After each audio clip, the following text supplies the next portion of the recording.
The sledgehammer strikes echo through the valley like thunder. Each blow sends chips of limestone cascading down the mountain face. And the man wielding the tool doesn't flinch when the dust clouds his vision. His name is Jacob Thornwood, and for the past 730 days he's been carving a home from solid rock with nothing but hand tools, determination, and a burning need to prove everyone wrong. 2 years ago, the town council of Millbrook Valley voted unanimously to revoke Jacob's farming permit. They said his methods were outdated, dangerous even. They pointed to his refusal to use pesticides, his hand-plowed fields, his rejection of irrigation systems.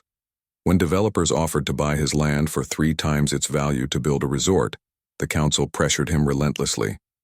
Jacob refused every offer, every compromise, every threat. So they found violations that didn't exist, cited regulations that barely applied, and eventually forced him off the 100 acres his grandfather had worked with bare hands and sweat. The day they escorted him from his property, Jacob didn't argue. He didn't fight. He simply loaded his truck with tools older than most of the council members, drove 15 miles into the wilderness, and pointed at a limestone mountain that hadn't seen human habitation in centuries. If you're captivated by stories of human resilience and the extraordinary things people build when the world turns its back on them, subscribe to this channel right now. What Jacob creates inside this mountain will challenge everything you think you know about survival, ingenuity, and the raw power of refusing to quit. Hit that subscribe button because this story takes turns you won't believe. The following story is presented as a narrative reconstruction. Chapter 1. The Mountain. Jacob rises 300 feet above the forest floor, its face scarred by centuries of wind and water erosion. Most people see an obstacle. Jacob sees possibility. On day 1, he camps at the base with nothing but a canvas tarp, a sleeping bag that's seen better decades, and a toolbox that belonged to his grandfather. No generator, no power tools, no backup plan. He begins by studying the rock face for 6 straight days, walking the perimeter from sunrise to sunset, tapping the stone with a geological hammer, listening to how the sound changes. He's looking for the perfect entry point, a place where the limestone is dense enough to support excavation, but not so hard it'll break his body before he breaks the stone. On the 7th day he finds it, a natural depression 30 feet up the slope, where ancient water flow has already begun the work for him. The first month is brutal. Jacob uses a combination of sledgehammer and steel wedges, techniques miners used 200 years ago. He drives wedges into natural fissures in the rock, expanding them inch by inch. When the fissures widen enough, he uses a pry bar to lever out chunks of limestone that sometimes weigh more than he does. There's no schedule, no shift work. He swings the hammer until his shoulders scream, rests until he can lift his arms again, then swings some more. By week 6, he's created an opening 4 feet high and 3 feet wide. It doesn't look like much from the outside, but inside, he's already 8 feet into the mountain. The temperature inside the cave holds steady at 58 degrees, regardless of the weather outside. This natural climate control will prove crucial, but Jacob already knew that. His grandfather taught him that the earth itself is the best insulation ever created. Water becomes his first major challenge. The nearest stream is half a mile down the mountain, and carrying water in 5-gallon buckets up steep terrain gets old fast. Instead of complaining or buying a pump, Jacob does what his ancestors did. He observes. He notices that after rain, water seeps through specific cracks in the limestone face. He begins channeling these seeps, carving shallow grooves in the rock that guide the water to a collection point. By month 3, he has a crude but functional water collection system that fills a 50-gallon barrel every week during the rainy season. The excavation develops a rhythm. Jacob works in 4-hour blocks, swinging the sledgehammer in a controlled, methodical pattern that maximizes force while minimizing wasted energy. He's not trying to shatter the rock. He's convincing it to separate along its natural planes. Limestone is sedimentary, formed in layers over millions of years. Jacob reads these layers like other men read books, finding the weak points, the places where the stone wants to split. By month 5, he's 20 feet into the mountain, and the space begins to take shape. The ceiling rises to 7 feet at its highest point, a natural arch forming where Jacob removes more stone from the center than the edges. The floor he leaves deliberately rough, knowing that smooth stone becomes treacherous when wet. He's creating not just a shelter but a home, and every decision reflects decades of accumulated knowledge about how humans actually live, not how architects think they should live. The town doesn't forget about Jacob, even if they pretend to. Hikers occasionally spot smoke from his campfire and report it to the sheriff, who drives out twice to check on him. The first time, Sheriff Daniels tries to convince Jacob to come back, suggests he could work for one of the new farms using proper equipment. Jacob listens politely, offers the sheriff water from his barrel, and sends him away with nothing but a firm handshake. The second time, 6 months later, Daniels sees the opening in the mountain and his jaw literally drops open. "Jacob, what in the hell are you doing?" Daniels asks, staring at the dark entrance carved into solid rock. "Living," Jacob replies, and there's something in his voice that stops further questions. News spreads slowly in small towns, but it spreads thoroughly. By month 8, people start talking about the crazy farmer digging into a mountain with hand tools. Some call him obsessed. Others call him stupid. A few older residents remember his grandfather and recognize the stubbornness that runs in the Thornwood blood like iron through bedrock. Jacob's hands transform during this period. The calluses grow so thick that splinters can't penetrate them. His grip strength increases until he can bend nails between his fingers. But more importantly, his technique evolves. He learns exactly how hard to strike each type of rock formation.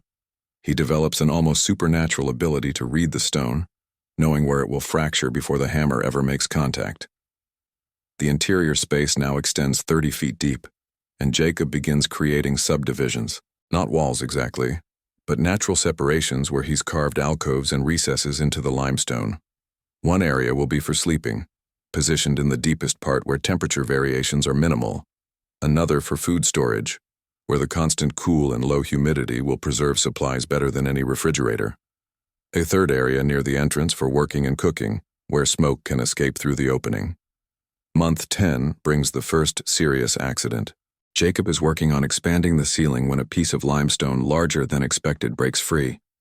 He has enough warning to avoid being crushed, but the falling rock glances off his shoulder, slamming him into the cave wall. The impact breaks 2 ribs and leaves his right arm numb for 3 days. Most people would quit. Most people would call for help. Jacob wraps his torso in strips torn from an old shirt, modifies his technique to favor his left arm, and keeps working. The ribs heal crooked, but they heal. Winter arrives during month 11, and the wisdom of Jacob's location becomes apparent. While temperatures outside plunge below freezing, inside the mountain it remains a steady 58 degrees. He doesn't need a heater, doesn't need to burn precious wood just to stay alive. He's tapped into the Earth's natural heat storage, living inside what geologists call the thermal mass of the mountain. He does build a small fire near the entrance for cooking and light, but it's luxury, not necessity. By month 13, the cave extends 40 feet into the mountain, with a total floor space of roughly 600 square feet. Jacob has created a living space larger than many modern apartments, and he's done it with tools that wouldn't look out of place in a museum. But the work is far from finished. Now he begins the detail work, the refinements that transform a hole in the rock into a home. He carves shelves directly into the limestone walls, creating storage spaces that will never rot, never collapse, never need replacing. He smooths sections of the wall near his sleeping area, not for aesthetics, but to prevent catching clothes or skin on rough stone in the dark. He creates a chimney effect by carving a narrow channel from his cooking area to a natural fissure that vents outside, allowing smoke to escape without filling the living space. Month 15 brings spring, and with it, visitors. A documentary filmmaker from the city hears about Jacob's project and hikes up the mountain with camera equipment. Jacob refuses to be filmed, but answers questions while continuing to work. The filmmaker asks why he doesn't use power tools, why he's doing this the hard way. "This isn't the hard way," Jacob replies, wedge and hammer still in hand. "This is the only way that doesn't require gasoline, electricity, or permission from people who've never worked stone in their lives. This mountain will be here in 100 years. Will your power grid?" The filmmaker publishes an article anyway, without photos but with detailed descriptions. Some readers are inspired, many are skeptical. A few academics debate whether what Jacob is doing qualifies as archaeology in reverse, creating a dwelling that resembles Neolithic cave modifications. Jacob doesn't care about the debate. He's too busy working. Month 18 marks a turning point. The cave now extends 50 feet deep with multiple chambers, and Jacob begins adding the finishing touches that make it truly livable. He carves a basin into the floor of one alcove, positioning it under a water seep to create a primitive but effective sink. The overflow drains through a channel he's carved to the outside. He creates a ventilation shaft by following a natural crack in the limestone upward, eventually breaking through to the surface 30 feet above the entrance. Fresh air now circulates constantly through the living space. His bed is a platform carved directly from the limestone floor, raised 6 inches and padded with layers of pine boughs that he replaces weekly. It's harder than any modern mattress, but supports his back better than anything he slept on in town. His refrigerator is a pit carved 5 feet deep into the floor of the coolest chamber, where temperatures hover around 45 degrees year-round. Food stored there lasts weeks without spoiling. By month 20, Jacob has achieved something remarkable. He's created a fully functional dwelling inside a mountain using only hand tools and knowledge passed down through generations. The structure is sound, the living space is comfortable by any practical measure, and the whole thing required no building permits, no inspections, no compromise with the people who forced him out. But he's not done. Not even close. Month 22 brings the most ambitious phase yet. Jacob begins carving what he calls the Great Room, a chamber that will eventually measure 20 feet wide, 15 feet deep, and 10 feet high at its center. This isn't about necessity anymore. This is about proving what one man can accomplish when he refuses to accept limitations. Every strike of the hammer is a statement. Every cubic foot of removed limestone is a declaration of independence. The Great Room takes 8 months to complete. 8 months of swinging a sledgehammer in the darkness, breathing limestone dust, feeling the vibrations travel up through his arms into his shoulders and spine. Jacob's body adapts in ways that would fascinate physiologists. His bone density increases from the constant impact stress. His lung capacity expands from working in thin air with dust particulates. He becomes a machine optimized for a single purpose, removing mountain, one strike at a time. Month 24 brings an unexpected problem. As Jacob digs deeper, he breaks through into a natural cavity in the limestone. Water has been working on this mountain for millennia, creating voids and chambers that no surface survey could detect. The cavity is roughly the size of a small car, and Jacob's first instinct is excitement. Natural caves mean less digging, but then he explores the space with a lantern and discovers something that changes everything. The cavity contains calcite formations, mineral deposits that have taken thousands of years to form. Stalactites hang from the ceiling like frozen daggers, and matching stalagmites rise from the floor. It's beautiful in a raw geological way, and Jacob makes a decision that surprises even himself. He will incorporate this natural chamber into his dwelling but will not destroy the formations. He carefully works around them, expanding his living space while preserving nature's architecture. This decision costs him 3 additional months of work as he routes around the formations instead of through them, but Jacob doesn't regret it. His grandfather taught him that you can take from the land, but you should never take everything. Some things deserve to remain as they were found. By month 28, word of Jacob's project has spread beyond the local area. A geology professor from the state university makes the hike up the mountain, ostensibly to study the limestone formations, but really to see what Jacob has created. The professor, a woman named Dr. Sarah Chen, spends 6 hours exploring the cave system with Jacob's permission. She's speechless for most of the tour. "Do you understand what you've accomplished here?" she finally asks, standing in the great room with her headlamp illuminating the carved walls. "This rivals Iron Age construction techniques. You've created something that could last 10,000 years. Jacob shrugs. "Just needed a place to live." Dr. Chen laughs, but there's no humor in it. "Mr. Thornwood, municipalities spend millions of dollars on underground storage facilities that aren't this well designed. You did this with hand tools and spite." "Wasn't spite," Jacob corrects. "Was necessity. The professor's visit triggers something unexpected. She publishes a paper in a geological journal documenting Jacob's techniques and the resulting structure. The paper gets picked up by a popular science magazine, which sends a reporter. The reporter's article goes viral online, and suddenly Jacob's mountain refuge becomes famous. Month 30 brings the first wave of visitors. They come hiking up the trail Jacob has worn into the mountainside, carrying cameras and questions. Most are respectful, genuinely curious about how he accomplished this feat. A few are critics, insisting he should have used modern methods. Jacob treats them all the same. He offers water from his collection barrel, answers questions while continuing to work, and sends them away when he's tired of talking. One visitor is different. His name is Marcus Webb, and he owns the construction company that built the resort on Jacob's former land. Webb doesn't hide his reason for coming. He wants to see if the rumors are true, if this banished farmer really carved a home from solid rock. "I'll admit, Thornwood, I didn't think you had it in you," Webb says, standing at the entrance to the great room. "This is impressive. Pointless, but impressive." Jacob continues smoothing a section of wall with a grinding stone, not bothering to look up. "Why is it pointless?" "Because you're one man doing the work of machines. You spent 2.5 years creating something we could have excavated in 2 weeks with proper equipment." Now Jacob stops working.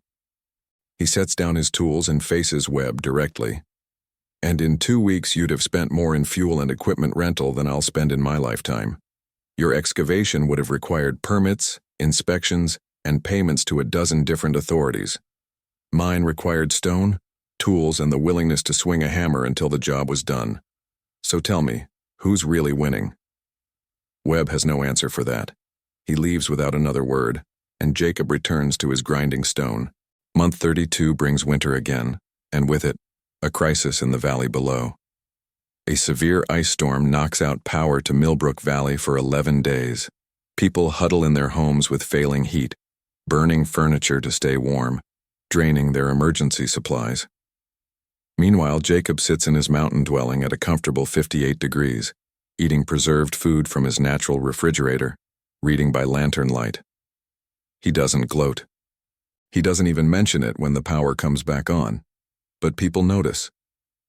By month 35, the cave system includes 7 distinct chambers covering over 1,200 square feet of living space. Jacob has carved a workshop area with a stone anvil for metalworking, heated by a forge that vents through a dedicated chimney. He's created a root cellar that maintains perfect humidity for long-term food storage. He's even carved what amounts to a bathroom, with a composting system that would impress modern environmentalists. The most remarkable feature appears in month 37. Jacob discovers another natural cavity while expanding the sleeping chamber, and this one contains an underground spring. The water flows at roughly 2 gallons per hour, crystal clear and cold. Jacob carves a basin to capture it, creating an indoor water source that never requires hauling buckets up the mountain. It's a discovery that transforms the dwelling from impressive to legendary. News of the spring spreads quickly. Geologists want to study it. Survival enthusiasts want to document it.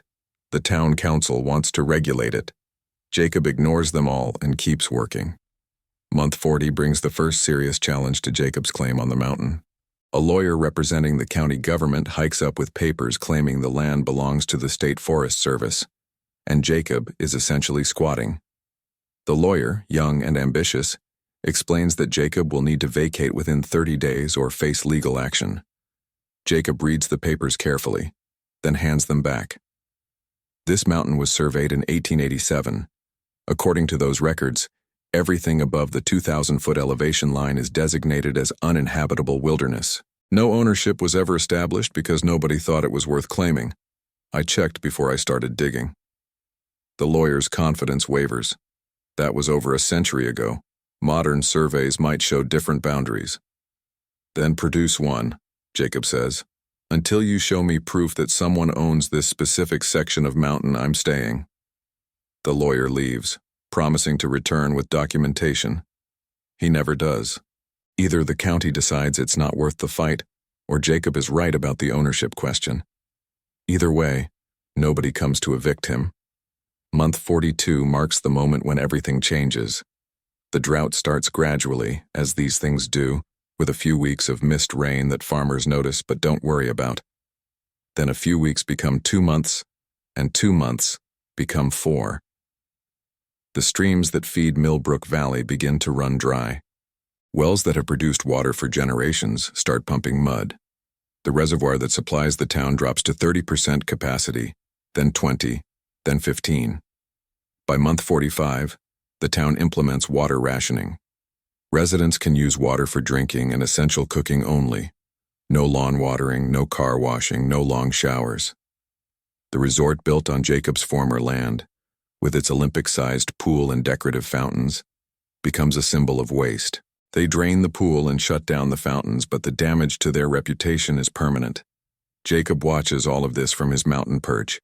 His spring continues flowing at 2 gallons per hour, completely unaffected by the drought. It's fed by an aquifer deep in the limestone, recharged by rainfall that soaked into the mountain decades ago. While the valley suffers, Jacob has more water than he can use.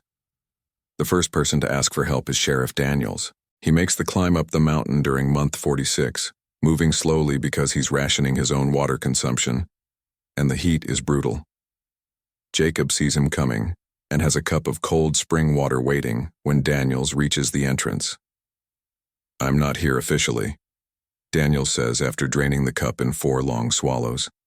"I'm here as a man who's watched people I care about suffer for 3 months." Jacob refills the cup without speaking. Daniels drinks again, more slowly this time. "That spring of yours," Daniels continues, "how much water does it produce?" 48 gallons a day, Jacob replies. "More than I need." "The town is dying, Jacob. We've got elderly people who can't afford bottled water. We've got kids drinking juice boxes because their parents are trying to stretch the water rations. And you're sitting on a spring that could help." Jacob leans against the cave entrance, arms crossed. "The same town that forced me off my land. The same council that called my methods dangerous. The same people who cheered when Webb built his resort on my grandfather's farm." "I know," Daniel says quietly. "I know what they did to you. But these aren't the council members suffering. These are regular people who had nothing to do with those decisions." For a long moment, Jacob says nothing. Then he walks into the cave and returns with a 5-gallon jug. "You can take this, but I'm not opening my spring to the public. I won't have hundreds of people trampling up here, turning this place into a tourist attraction." Daniels accepts the jug, but his expression says it's not enough. 5 gallons won't save the town. "No," Jacob agrees, "but it might save one family for a few days. You decide which one needs it most." The sheriff makes that climb 17 more times over the next month. Each time Jacob fills the jug. Each time Daniels asks if there's a way to do more. Each time Jacob refuses. But word spreads about the spring and soon others start making the climb. Jacob turns most of them away. The mountain path isn't easy, and he has no interest in becoming the valley's water source. Month 48 brings a delegation. Mayor Patricia Rourke leads a group of 5 council members up the mountain, the same council that voted to revoke Jacob's farming permit. They're sweating and exhausted when they reach the cave entrance. Clearly not accustomed to physical exertion, Jacob watches them approach with an expression that reveals nothing. "Mr. Thornwood," Mayor Rourke begins, trying to sound authoritative despite her obvious discomfort. "We need to discuss terms for accessing your water source." "No," Jacob says simply. "You haven't heard our offer." "Don't need to. My answer is no." Councilman Brennan, who led the effort to revoke Jacob's permit, steps forward. "Be reasonable. We're facing a crisis. You have a resource the community needs. We can work out compensation." "Like you compensated me when you took my farm?" Jacob's voice remains level, but the words land like hammer blows. "That was different," Rourke insists. "That was about safety regulations and proper land use. That was about making room for Webb's resort. Don't insult me by pretending otherwise." Jacob picks up a sledgehammer, hefting it casually. "Now get off my mountain." The delegation leaves, but not quietly. Brennan threatens legal action. Rourke promises they'll find another solution. Two other council members say nothing, and their silence feels significant. One of them, an older woman named Helen Kowalski, lingers behind the group. "My grandson is 6 years old," she says quietly. "He asks me why the water tastes funny from the bottles. I tell him it's fine, but I see him looking at his cup like something's wrong with it. I voted against taking your farm, Mr. Thornwood. I lost, but I voted against it." Jacob studies her for a long moment. "Bring your grandson up here, just him and you, I'll give you water." Helen's eyes fill with tears. "Thank you." "Don't thank me yet," Jacob says. "You're going to have to make this climb once a week. It's not easy." "I'll manage," Helen replies, and something in her voice says she means it. The pattern establishes itself over the next weeks. Certain people are allowed to take water: Sheriff Daniels and his family, Helen Kowalski and her grandson, a teacher named Robert Martinez who runs the elementary school and organizes water distribution for students, a nurse from the clinic who treats patients regardless of their ability to pay. Jacob creates a list in his head: people who earned access through their actions rather than their positions. Everyone else gets turned away. The wealthy who thought money would solve their problem. The council members who still haven't apologized. The developers who profited from Jacob's displacement. He treats them all the same, refusing entry with the same calm determination he used to split limestone. Month 50 brings breaking point for the town. The reservoir drops below 10% capacity. The state declares Millbrook Valley a disaster area. FEMA brings in water trucks, but it's not enough. People start leaving, abandoning homes they've owned for generations because living without reliable water isn't sustainable. The resort closes entirely, laying off 200 workers. Webb's construction company begins dismantling the facilities they built, trying to salvage materials before property values collapse completely. Through it all, Jacob's spring flows steadily. 2 gallons per hour, 48 gallons per day, more water than one man needs. But he doesn't open it to everyone. He can't, not without destroying the sanctuary he spent 4 years creating. Instead, he makes people earn it. You want water? Climb the mountain. Prove you're willing to work for it. Show respect for the effort it takes to survive out here. Some people understand. They make the climb, fill their containers, say thank you, and leave without demanding more. Others don't understand.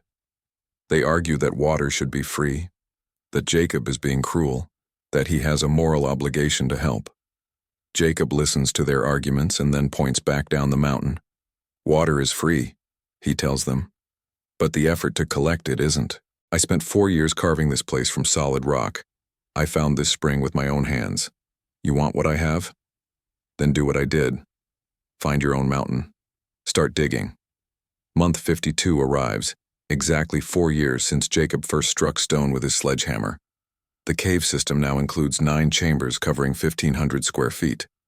The great room features walls so smooth they could have been machine cut. The natural cavern with calcite formations has become a meditation space, lit by shafts of sunlight filtered through ventilation channels. The spring feeds a series of carved basins that create a primitive but beautiful water feature. Standing in the entrance of his mountain home, Jacob surveys the valley below. Some houses sit empty, windows dark. Others show signs of continued occupation, families that chose to stay and adapt. The resort is gone, torn down completely, and the land lies fallow. Nobody farms it, nobody develops it. It sits there like an accusation, a reminder of short-term thinking and wasted potential. Sheriff Daniels makes one final climb in month 53. The drought has broken after 15 months and the valley is recovering. People are returning. The reservoir is filling again. Life approaches normal, whatever that means anymore. "You saved lives," Daniel says, sitting on a stone bench Jacob carved near the entrance. "The people you gave water to, they kept others alive. Helen Kowalski organized a distribution network. Martinez turned the school into a water station. They couldn't have done it without you." Jacob doesn't respond immediately. He's working on a new carving, something decorative rather than functional, a pattern of interlocking spirals that please his eye. "I didn't save anyone," he finally says. "I just refused to let them die for free." "What's the difference?" Saving people means taking responsibility for them. I didn't do that. I made them responsible for themselves. The ones who survived are the ones who were willing to climb a mountain for water. Daniels considers this. That's a harsh philosophy. It's an honest one, Jacob replies. Your town took my farm because I wouldn't adapt to their way of doing things. Then, when their way failed, they came begging for mine. I helped who I could, but I didn't save the town. They need to save themselves. The sheriff nods slowly. You know people are calling you a folk hero now. The hermit who defied the establishment and lived to prove them wrong. People are idiots, Jacob says without malice. I'm not a hero. I'm just a man who dug a hole in a mountain because he had nowhere else to go. But standing there, surrounded by 4 years of relentless work, living in a dwelling that will outlast everyone who condemned him, Jacob Thornwood knows the truth. He didn't just survive banishment. He transformed it into something greater than any of them imagined possible. And that, more than any recognition or gratitude, is enough.